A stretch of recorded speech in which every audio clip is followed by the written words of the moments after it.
마음이 청결한 자는 복이 있나니 저희가 하나님을 볼 것이며. 마태복음 5장 8절 말씀입니다. 잠깐 기도하겠습니다. 은혜로 오신 하나님, 이 시간 하나님의 음성을 듣게 하여 주옵소서. 성경 속에 하나님을 넘어 2022년 10월을 나와 함께 살아가시는 하나님을 경험하는 시간이 되게 하여 주옵소서. 예수님의 이름 받들어 기도드립니다. 아멘.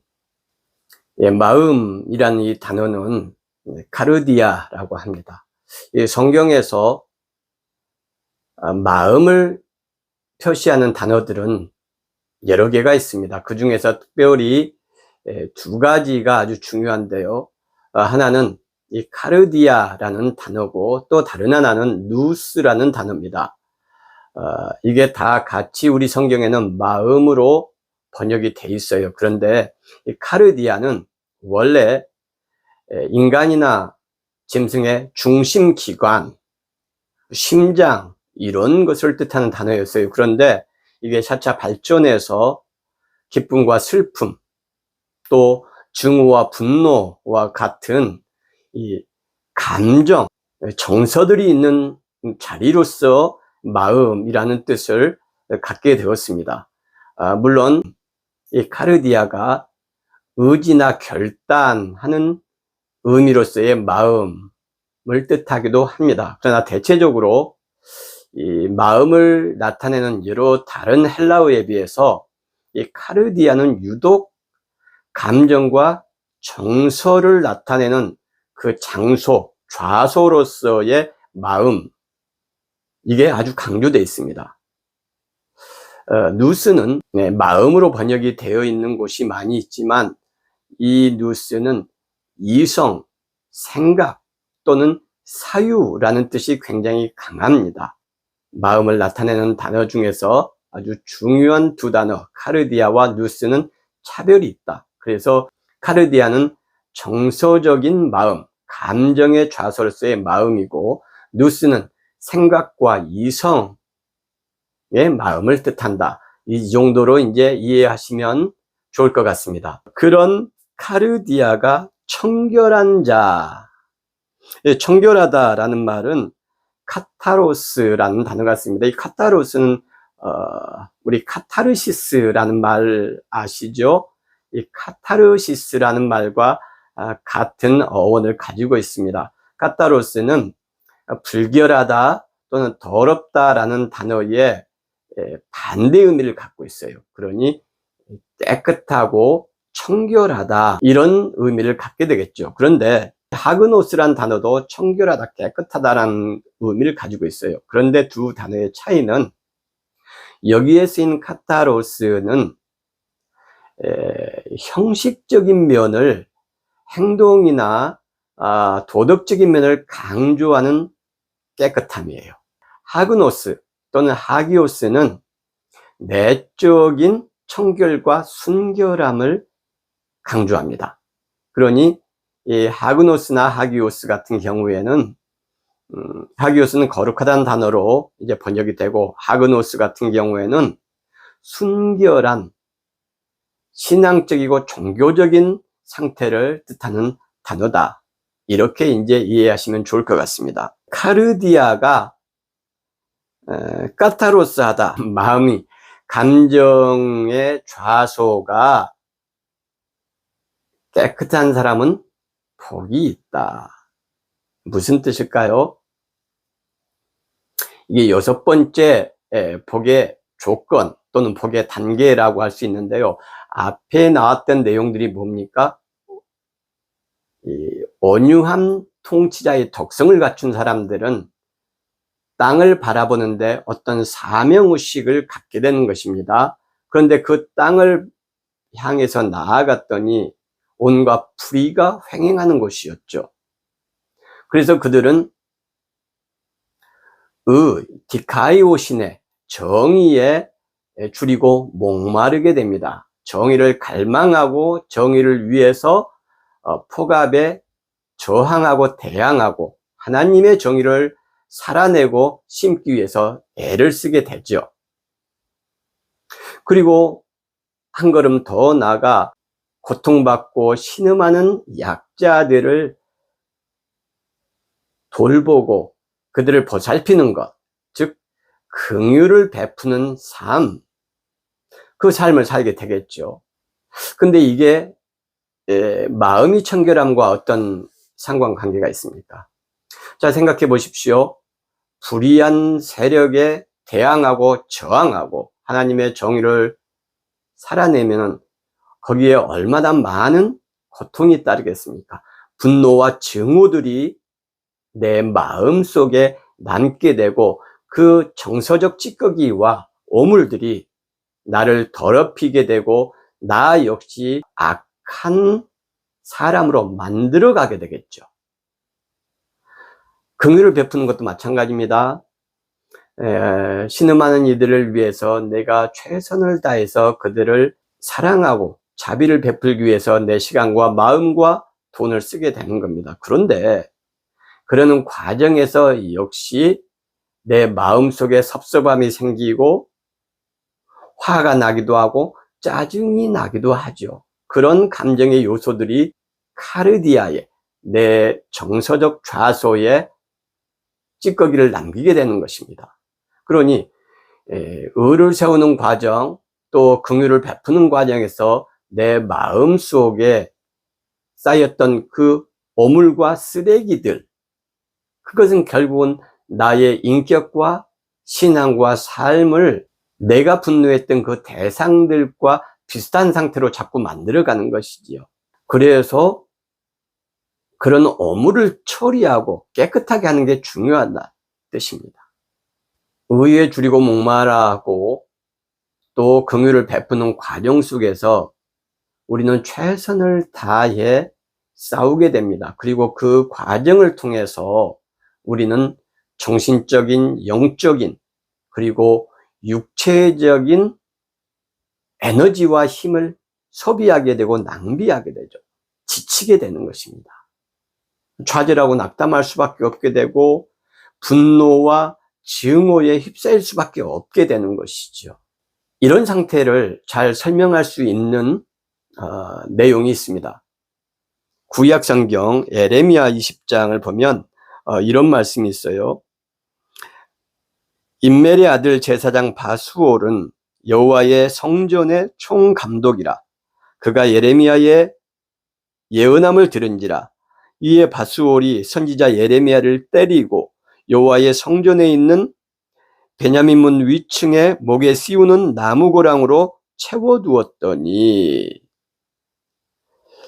그리고 나서 예레미야의 고백 내용이 나옵니다. 내가 다시는 여호와를 선포하지 아니하며 그의 이름으로 말하지 아니하리라 하면 나의 마음이 불붙는 것 같아서 골수에 사무치니 답답하여 견딜 수 없나이다. 나는 무리의 비방과 사방이 두려움을 들었나이다. 그들이 이르기를 고소하라, 우리도 고소하리라 하오며 내 친한 벗도 다 내가 실족하기를 기다리며,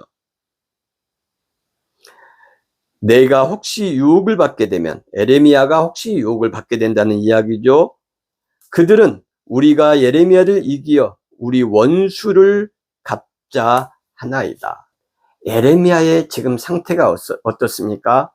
그 대상들로부터 공격을 받고 매를 맞고 고문을 당하고 있죠. 그리고 심지어는 예레미야의 가까운 친구들까지 예레미야를 조롱하면서 이제 예레미야가 유혹에 빠져서 쓰러지면 예레미야에게 우리의 원수를 갚자, 이렇게 한다는 겁니다.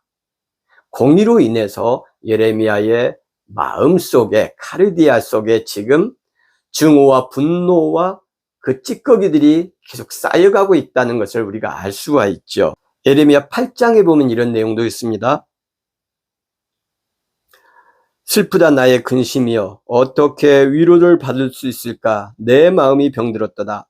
딸 내 백성의 심히 먼 땅에서 부르짖는 소리로다.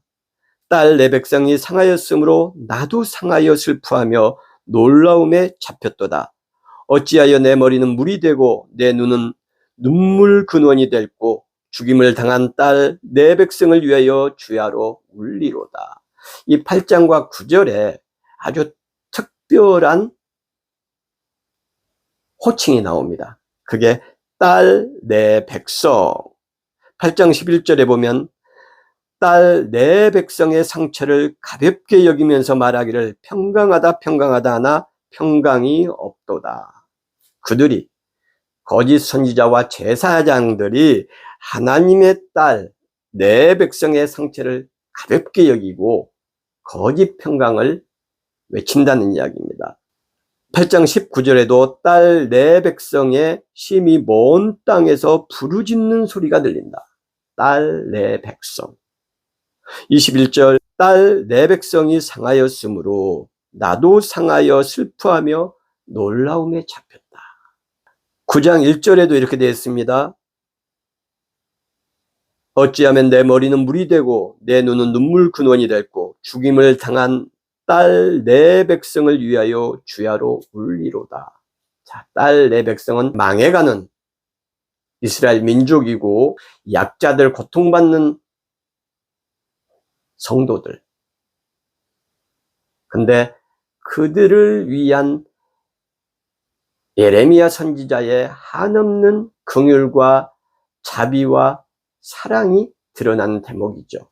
이 예레미야의 말씀 8장과 9장에서는 긍휼이 나타나고요. 20장에서는 바소를 통한 의에 줄이고 갈망하는 예레미야의 모습이 잘 나타납니다. 그런데 그 예레미야의 마음속에 분노와 증오와 미움의 찌꺼기들, 슬픔의 찌꺼기들이 계속 쌓이고 있다는 것을 우리는 확인할 수가 있습니다. 이처럼 하나님의 나라를 위해서 하나님의 다스림이 뜻하는 공의와 사랑을 실천해 나감에 있어서 내면의 어두운 모습들이 계속해서 강화되는 것을 알 수 있어요. 그런 어두움들을 몰아내야 된다라는 뜻이죠. 청결하게 하고 깨끗하게 해야 된다. 씻어내야 된다. 그런데 그런 내 감정을 어떻게 깨끗하게 할 수 있습니까? 어느 순간에 눈물을 통해서 또 어떤 한순간의 회개를 통해서 그게 가능한가요? 그렇지가 않죠. 끊임없이 하나님 앞에서 나의 부족함을 돌아보며 하나님의 긍휼하심과 은혜에 기대어 내가 정의를 외칠 수 있는 존재가 아닌 나 역시 불의한 존재라는 것을 고백하고 또 내가 긍휼을 베풀고 사랑을 베풀 때에도 나 역시 긍휼에 목말라는 사람이라는 것을 고백함으로써 내 내면을 정화해 가고 청소해 가는 지속적인 신앙의 자세들이 필요한 것입니다. 그런 삶의 자세를 가진 사람들은 왜 복이 있습니까? 하나님을 볼 것이기 때문이죠. 하나님을 본다라는 말은 호라오라는 단어가 쓰는데 이 호라오는 눈으로 보다라는 의미도 있지만 인식하다 또는 지각하다, 경험하다라는 뜻이 있습니다. 우리가 하나님을 보는 것, 여러분들도 많이 소망하고 또 많은 사람들이 하나님 보기를 기대하는 것 같기도 합니다. 저는 하나님을 눈으로 보거나 경험하는 것에 대해서 많은 두려움을 가지고 있습니다. 왜냐하면 제가 얼마나 죄인인지를 제가 잘 알고 있기 때문이죠. 그래서 하나님의 말씀을 전하는 것도 두렵기도 하고 더욱이 하나님을 경험한다, 하나님을 목격한다 이런 것은 제가 상상하기가 좀 힘든 공포와 두려움이 있습니다. 제가 믿음이 부족해서 그런지도 모르겠습니다. 그러나 우리가 하나님을 자꾸 보려고 하고 그런 초월과 기적을 의지하는 것, 그런 기적을 의지하는 신앙들이 일면 자연스러운 부분이 있습니다만은 우리가 조금 생각해야 될 것들이 있습니다. 왜냐하면 우리 기독교 2000년 사이에서 이런 신비주의들이 앞장을 쓸 때 그 교단 또 그 목회자 또 그것을 따르는 사람들의 결말이 매우 좋지 않았습니다. 왜 그럴까요? 우리의 욕망이 들어가 있기 때문이죠. 기독교 신앙에 있어서 가장 놀라운 기적은 무엇일까요? 하나님의 아들께서 인간으로 오셨다는 겁니다. 이보다 더 큰 기적은 없습니다. 기독교 신앙에 있어서 가장 초월적인 것은 무엇일까요? 그 하나님의 아들께서 나를 위해 죽으셨다는 겁니다. 이보다 더 초월적인 신비는 없습니다. 그리고 또 놀라운 것은 이러한 사실들이 믿어진다는 거예요. 그래서 믿음은 은혜라고 이야기하는 것이죠. 하나님을 본다는 말은 하나님을 경험한다는 말입니다. 하나님을 경험하는 것은 굉장히 중요합니다. 성경 속에 있는 하나님 또는 아브라함의 하나님, 다윗의 하나님, 그 하나님이 나와 관계하지 않으면, 오늘의 내 삶 속에서 동행하시고 함께 하시지 않으면 그것이 무슨 의미가 있겠습니까? 우리 기독교 신앙은 나와 관계하시는 하나님을 신뢰하고 믿고 신앙하는 것입니다. 우리가 살아가면서 신앙을 관념적으로 생각하고 지나치게 추상적으로 생각할 수 있습니다. 그런데 내 슬픔과 함께 하시는 하나님, 내 걸음과 함께 그림자처럼 행하시는 그 하나님을 고백하는 것, 이것은 대단히 중요하다고 생각이 됩니다. 기적을 통해서만 우리가 인지하고 경험하는 것은 그렇게 좋아 보이지 않습니다. 우리가 의를 위해서 싸우고 또 긍휼을 베푸는 삶을 살아가면서 내 마음속에 쌓였던 오물과 찌꺼기와 어두운 모습들을 정화해내고 깨끗하게 씻어내고 끊임없이 악취들을 제거할 때 우리는 하나님을 경험할 수 있을 것입니다. 하나님께서는 우리를 내버려 두지 않으시면서 내가 너와 함께 있다라는 것을 우리가 충분히 인식하고 고백할 수 있도록 내 삶 속에서 말씀하시고 일하실 것이기 때문입니다. 그런 하나님을 경험하는 우리 모두가 되면 좋겠습니다.